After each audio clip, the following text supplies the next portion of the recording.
Hi guys, hello, this is Marta with Universal Power Tarot, and these messages we bring you today are supposed to encourage, elevate, and empower you guys. Hi my friends, how are you doing? I hope everyone is safe and well. This is our new moon in Aries energy update. The new moon is going to happen on the 12th of April, and Aries is the first sign of the zodiac and the warrior. And it's ruled by Mars, which is, of course, standing for exactly those energies, but it's also very courageous and it calls us to action. Now, what Spirit has given me is like potency, importance, manifesting, of course, and the warrior archetype, like I just spoke about, right? And the organs that are affected here, or could be affected, or more sensitive, is the head, the teeth, the tongue, the arteries, the blood, and the gallbladder. That was it, right? And there could be coming up feelings of uncertainty with regards to decision making or solving problems. And because it's kind of sped up the energy and faster than usual, you may be called to or feel the draw to do things in a faster pace than you would usually do it, than is natural to you. And there's a call to check yourself here, to take a step back from things and really ponder upon your decision. And then as you've made your decision, then you proceed at your own pace. Okay, so that's what you need to know. Start with these. Yep. We're going to start with our reading here. What are the energies? Here we go. What are the energies? How do we best work with the energies, and what's to come? The immediate card here, the first one, is acceptance. And that to me is accepting yourself, accepting others. But most of all, it's really internal. Accept yourself with all your facets. Accept all your emotions. It is okay. Hold the space for yourself, so to speak. And that can be tough to do when you when you need to hold space for yourself in such a way. For example, when you're angry, don't leave yourself alone. Don't leave your inner parts alone with that and deem it as something that shouldn't be there, because that's not true. It has its function. It is there because it does have a reason for to be there, right?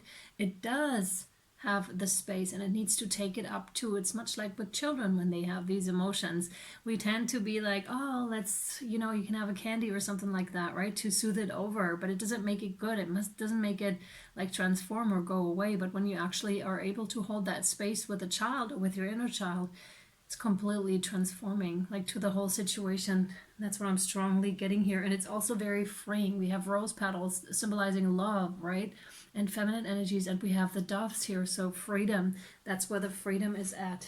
And it's interesting that we're starting from the back but putting it to the front. Very interesting. Okay, number 4 on that one, which is the base, basically the base, and can also of course lead to the happy here, right? And it does. It feels so different when you no longer try to refuse those emotions, for example, or those thought forms. They're here for a reason. Look at them, accept them. It's just like, be okay with where you are right now. As above, so below. Of course, there's that strong manifestation that is there, that strong manifestation power. It's almost like cosmic forces here. Like the heavens are aligning for us, right? So it's a lot of power. It's charged atmosphere here to bring that down once more, those heavenly energies and more of us. There's something about, light codes, light language also. Interesting. And you may be receiving those downloads in sleep state or in meditative state. And this happened in another reading too, where we're being asked to, for 5 or 10 minutes, to just transport that energy outwards, because we are columns of light. So it comes in from above, and through us it is made manifest on earth. It is being directly pulled down to the earth. So keep those channels clear if you can, and practice that daily, because that's needed. Like, we need more of that energy to accelerate the ascension process here, and to steer it in a good direction, so to speak. What else, please, for us? Thanks. Yeah. we have the Nine of Waters. This is like Nine of Cups, so wish fulfillment. And look how she has found her treasure, but she holds that key in her hand. So she's completely content because she's within her element, which are the emotions. Water is always the emotions or the subconscious. So she's really fine where she's at. This is that acceptance, right? This is just like, oh yeah, I'm home here. I'm right there. This is me, and seeing that treasure and finding that treasure in the situations within yourself. It's like, I did another reading where it was like you are receiving a gift, but you might not like the gift wrapper it comes in, right? That's kind of like in that sense what I'm feeling here, what I'm getting here. But that present is for you to keep. No one can take that away from you again, ever. Absolutely. Now, that could be in the material sense as well. As they say, when you find the abundance within, it also shows on the outside. What else, please? Thank you. Oh my God. Weren't we talking about children? About the inner child? We have it right here. The child, number 7. You're exactly where you need to be. It's perfect where you are. Everything is always in perfect and divine order, is what that reminds me of. Some of you, this could be rather specific, but I don't know how many of you could have been really scarred in childhood, and there is a lot of trauma that is still trying to come up.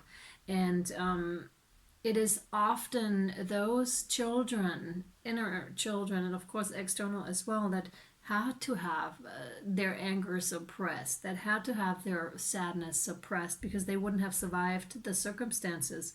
And that goes also on a smaller level because trauma has different levels, you know what I mean? But it's also a very individual experience. It's not to say that one thing was really really bad and the other thing is just not as bad.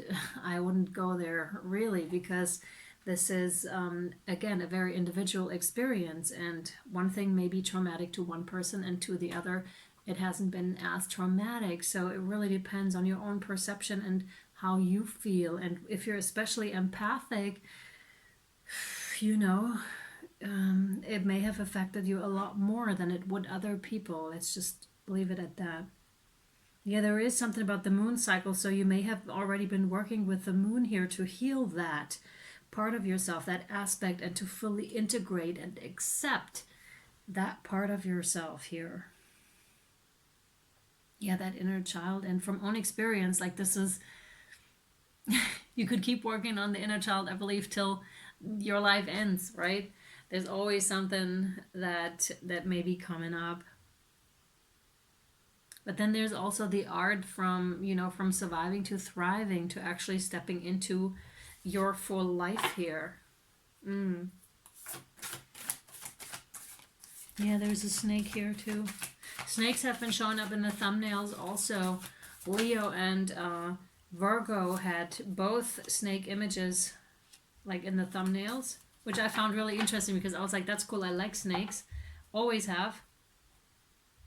And I like that they wanted to come in. And you have the wise one, grow within your current situation. And we have another crescent moon. There's so many crescent moons, right? It's almost like the new moon, but new moons are actually, well, it's just not really visible. It's just like that's the black thing, right? And then just a little bit shows. Wise one. Here we go. Grow within your current situation, knuckle down, be reliable and committed, be open to wisdom and insights from your elders. The wise one represents the wisest aspect of the goddess, the crone. In paganism and modern Wicca, the crone is the fiercest, most psychic and most aware aspect of the goddess, because she has been through many of life's challenges and overcome many setbacks. On this card, the raven in her hands represents the capacity to overcome the darker times and be reborn again and again. So she helps you to tap into wisdom to overcome whatever life throws at you. Wisdom being the information stored in your soul rather than the knowledge acquired in this lifetime, and to learn from the experience of your elders. The wisdom of the wise one is based on something that the younger generation is often lacking: commitment and reliability. When this card appears, you are being guided to continue working on your growth and expansion within your current situation. Be committed to your tasks and projects. It can be very easy to get bored or overwhelmed, but persevere. You are being reminded of how it feels to be let down and to experience unreliability, and that is not who you were born to be. So keep working on what you're working on, because it's going to be extremely beneficial for you in the long run. All right, that sounds like Saturnian energies, right? Really being made aware of some stuff and you're just like, and then working through it, and it may not show immediately. It's not in the realm of instant gratification. We did have that energy reading that was pointing to that as well, with the connotation towards Saturn. But it's something, always something that is going to be very beneficial in the long run with Saturn over the next 5, 10, 20 years, and something that really has stability, because we were talking about a base here, building a base. All right. What else for the Aries new moon? Thank you. Oh my God, did we not read courage or say courage? We have courage here. Very, very fitting. Dare to be different, to make mistakes, create, for it is in creation that you exist. In this world of dreams that stem from the eternal heart, you are one with all creation. All is possible. Go forth and be true to yourself, for it is only through being true to you that you can be true to others. Yep, so true. All right, my friends, I'm sending you much love, light, and shadow, and I hope this was helpful and or insightful to you. Bye.